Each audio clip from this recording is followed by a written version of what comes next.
Hey Aquarius, welcome to your love and romance reading from the Gasmic Tarot. We're going to pull a few cards for you. We have oracle decks and a bunch of other decks. We'll throw them in the description. So if you want to take a look, you can. And let's get started. So really would appreciate it if you would click that subscribe button to support the channel as we continue to bring you content here. Thank you guys.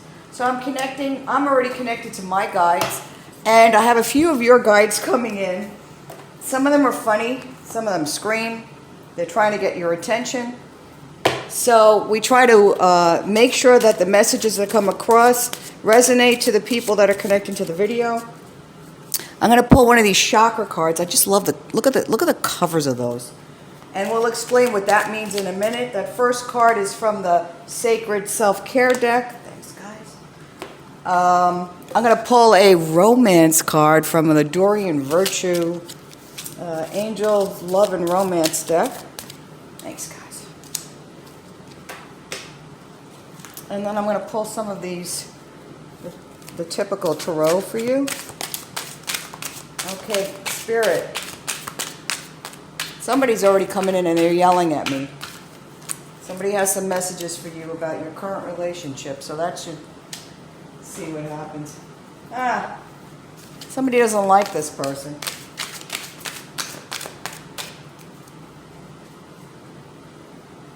Oh.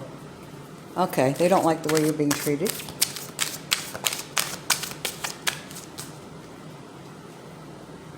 Okay. One-sided. Interesting. Although it looks like conflicts are leaving, so. Oh yeah, decisions to be made here.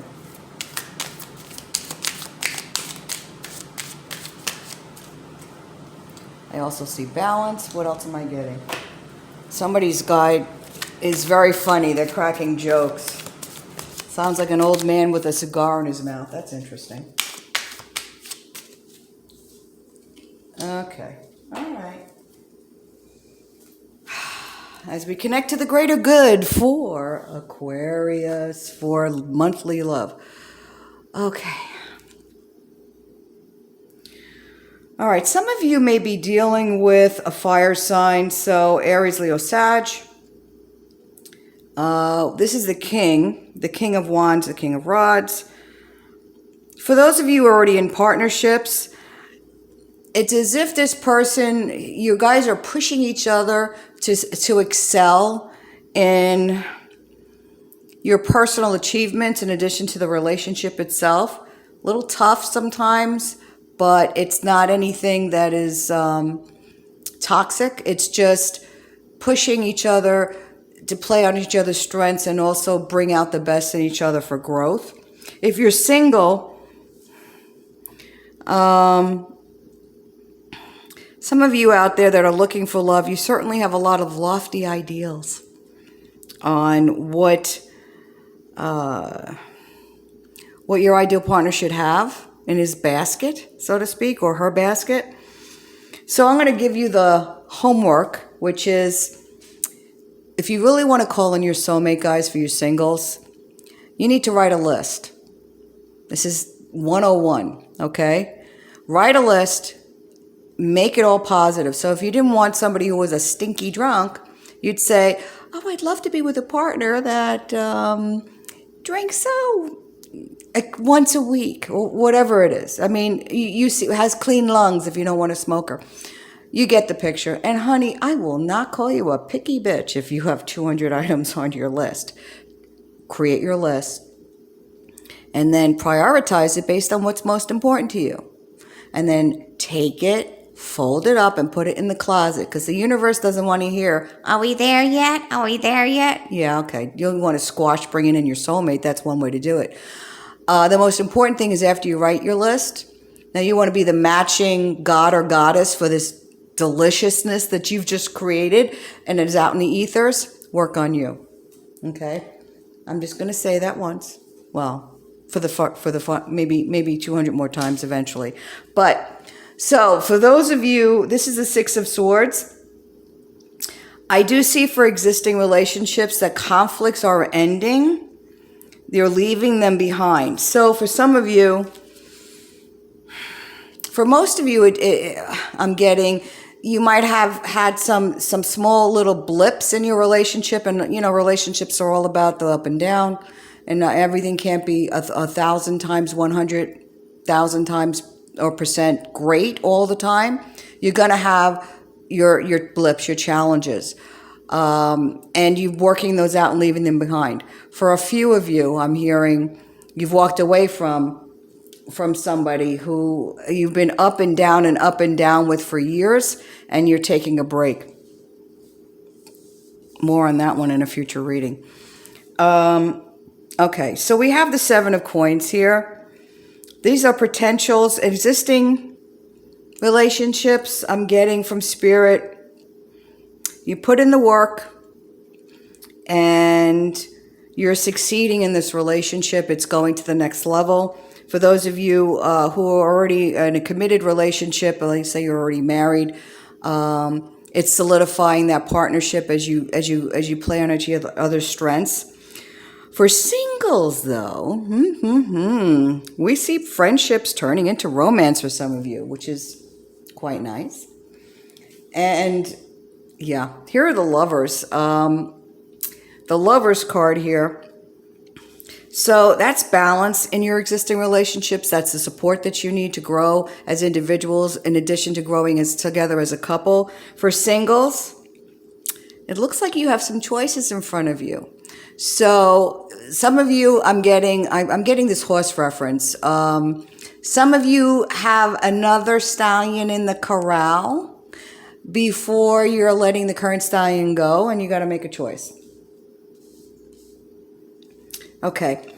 As far as the Nine of Coins, this really signifies the best in life. So I feel as if some of you Aquarians are sitting on a nice little pile of material comfort money, maybe from a sale of a house, etc.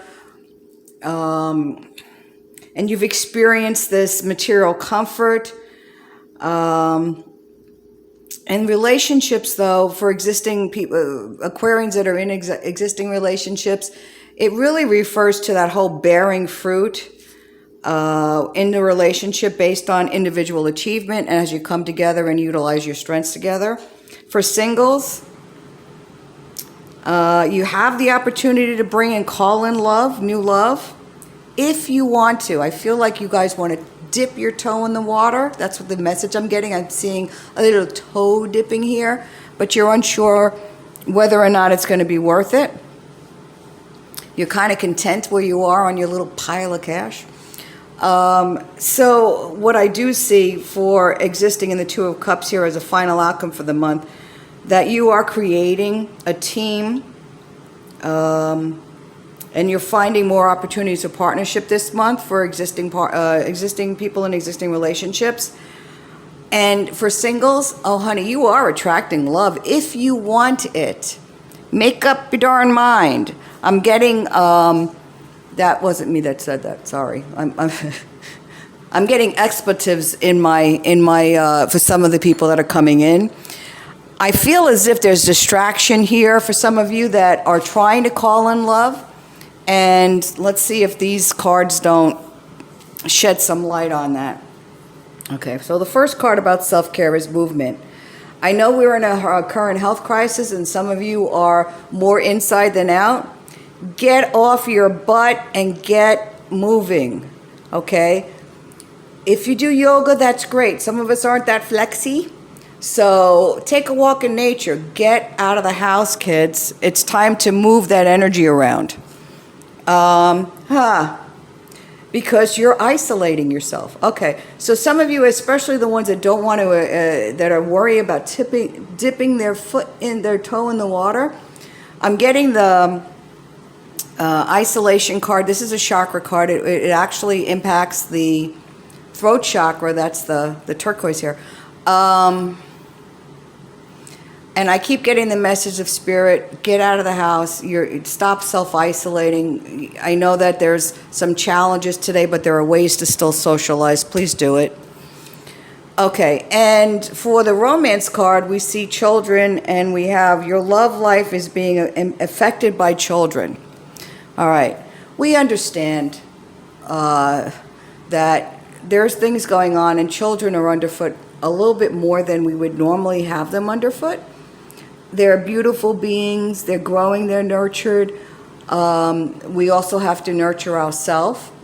And so what spirit, I'm getting a few different people talking right now into me. Take time for yourself as a couple. I know it's hard to have a date night and worry about who's going to babysit, but try to find a way to do it. Even if it's after hours, etc., upstairs. You know what I'm talking about for you existing couples. For those of you, I also am seeing some parents that have close proximity and are currently interacting with with your family. Ask them to babysit. Just take a hike together. Something. You need it as a couple. For those, I'm also getting some older folks that are single that are with their children. So, okay, you can leave and take some time out for yourself. Please do it. And just refresh yourself. All right, guys, please click subscribe to the channel, and I'll yell at you more next month about love relationship as I bring in more spirit guides that are fill the room, and some of them are a little bit cheeky, and some of them are a little bit snarky, and we'll just channel them the best we can for you. Have a delicious month, Aquarius, filled with love, and make it self-love first.